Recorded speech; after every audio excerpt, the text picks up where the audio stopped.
Hello friends, welcome to life long learning. Friends, कल हमने district मंडी से रिलेटेड कुछ क्वेश्चंस किए थे और आज हम डिस्कस करेंगे डिस्ट्रिक्ट कुल्लू की हिस्ट्री।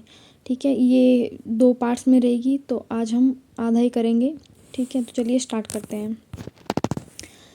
तो डिस्ट्रिक्ट कुल्लू का कुल क्षेत्रफल कितना है? तो ये है 5503 स्क्वायर किलोमीटर। ठीक है, और प्राचीन नाम क्या था कुल्लू का? तो कुल्लूत।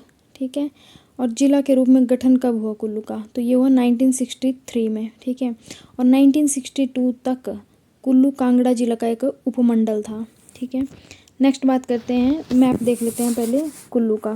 ठीक है, तो ये मैप है डिस्ट्रिक्ट कुल्लू का। तो इसके नॉर्थ और नॉर्थ ईस्ट में पड़ता है लाहौल स्पीति, और इसके साउथ ईस्ट में पड़ता है किन्नौर और शिमला। ठीक है, और साउथ वेस्ट में पड़ता है मंडी, और इसके नॉर्थ वेस्ट में पड़ता है कांगड़ा। तो चलिए अब बात करते हैं प्रमुख नदी के बारे में। तो कुल्लू की प्रमुख नदी ब्यास नदी है। ठीक है, और इसकी सहायक नदियाँ हैं कुछ, जैसे सोलंग, मनालस, फोजल, सरवरी, पार्वती, सेंच और तीर्थन। ऐसी और भी इसकी सहायक नदियाँ, और हम इनके बारे में पहले डिटेल में बात कर चुके हैं। प्लेलिस्ट में वीडियो है, अगर आपने वीडियो नहीं देखी है तो प्लेलिस्ट में जाकर वीडियो देख सकते हैं। अब बात करते हैं झीलों के बारे में। तो कौन कौन सी प्रमुख झीलें हैं? भृगु झील है।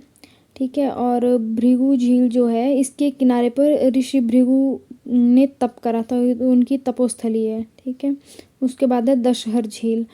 दशहर झील की हाइट कितनी है? तो ये है 4200 मीटर। ठीक है, उसके बाद है सरिताल झील, इसकी हाइट है 14,000 फीट, ये फीट में है। ठीक है, और इसके बाद है सिरियोल झील। ठीक है, नेक्स्ट है ब्यास कुंड, और नेक्स्ट है दयोरी झील। ठीक है, इसको द्योहरी झील भी बोलते हैं। ठीक है, नेक्स्ट है हंसा झील। इसके बाद बात करते हैं गर्म पानी के चश्मों की। ठीक है, तो कौन कौन से गर्म पानी के चश्मे हैं कुल्लू में? पहला है मणिकरण। ठीक है, उसके बाद है खीर गंगा। जो खीर गंगा है इसमें गंधक के कण पाए जाते हैं। मणिकरण की जो झील है उसमें गर्म पानी का चश्मा है, उसमें गंधक के कण नहीं पाए जाते हैं, तो इसमें स्मेल भी नहीं होती। और जो खीर गंगा है इसमें गंधक के कण पाए जाते हैं, जिससे इसमें स्मेल भी होती है, और इसका कलर भी वाइट दिखता है। नेक्स्ट है वशिष्ठ, और एक और है कलाथ। ठीक है, अब बात करते हैं प्रसिद्ध दर्रों की। तो दर्रे या जोत दोनों एक ही बात है। ठीक है, तो कौन कौन से हैं? पहला है मानतलाई। जो मानतलाई दर्रा है ये स्पीति और मणिकर्ण को जोड़ता है। उसके बाद है हमता दर्रा या हमता जोत। ठीक है, ये कुल्लू और स्पीति के बीच में है। नेक्स्ट है मनाली जोत। जो मनाली जोत है ये बड़ा भंगाल और मनाली को जोड़ता है। ठीक है, अब नेक्स्ट है चंद्रखेरनी जोत, जो कि मलाना और नग्गर घाटी को मिलाता है। ठीक है, नेक्स्ट है सरी जोत। जो सरी जोत है ये कुल्लू और बड़ा भंगाल को मिलाता है आपस में। ठीक है, उसके बाद है भूभू जोत, नेक्स्ट है दुलची जोत, और नेक्स्ट है रोहतांग दर्रा। जो रोहतांग दर्रा है इसका पुराना नाम था भृगुतुंग। ठीक है, और जो रोहतांग दर्रा है ये लाहौल और कुल्लू घाटी को जोड़ता है आपस में। ठीक है, और एक और है जलोड़ी जोत। ठीक है, अब बात करते हैं हिमनद कौन कौन से हैं कुल्लू में। तो यहाँ पे 2 हिमनद हैं, पार्वती हिमनद और दूधन हिमनद। ठीक है, जो पार्वती हिमनद है ये इसकी लंबाई 1.5 किलोमीटर है, और दूधन की लंबाई भी 1.5 किलोमीटर है। ठीक है, और जो पार्वती हिमनद है इससे पार्वती नदी को पानी मिलता है। ठीक है, तो पार्वती नदी का जल स्रोत पूछा जाए तो ये पार्वती हिमनद है। ठीक है, और जो दूधन हिमनद है इससे अलीणी नदी को पानी मिलता है।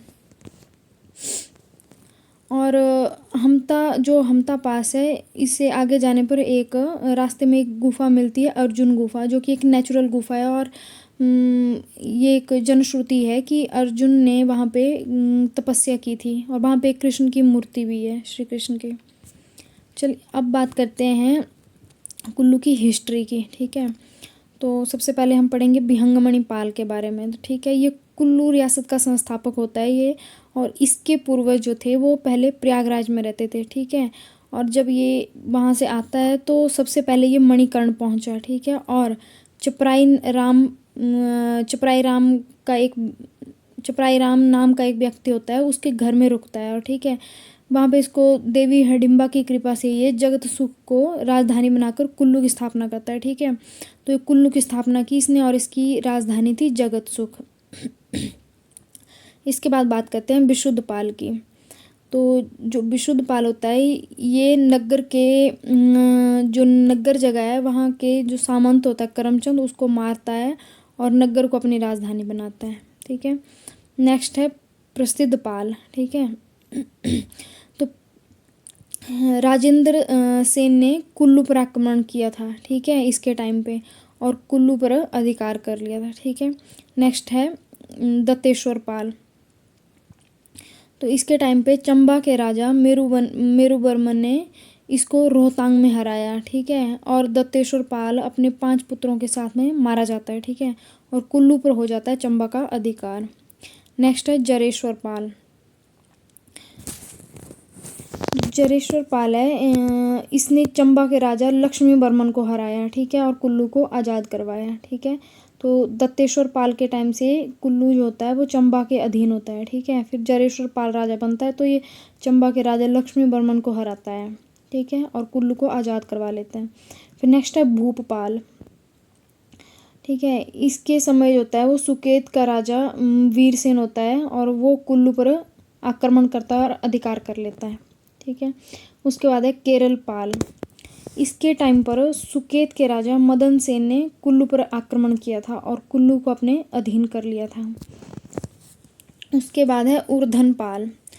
तो उर्धन पाल ने 1428 में संध्या देवी मंदिर का निर्माण करवाया था, ठीक है। और नेक्स्ट है कैलाश पाल। जो कैलाश पाल होता है ये कुल्लू का अंतिम राजा था जिसने पाल उपनाम का प्रयोग किया था, मतलब उसने पाल सरनेम का प्रयोग किया था, ऐसा ये लास्ट राजा था। इसके बाद जो था पाल सरनेम का प्रयोग नहीं करते हैं, ठीक है, आगे चल के सिंह का प्रयोग करते हैं, ठीक है। तो फ्रेंड्स हमने कुछ राजाओं के बारे में डिस्कस किया, बाकी के राजाओं के बारे में हम कल डिस्कस करेंगे। आई होप आपको वीडियो पसंद आई होगी। अगर वीडियो पसंद आए तो लाइक करें, शेयर करें और चैनल को सब्सक्राइब करें।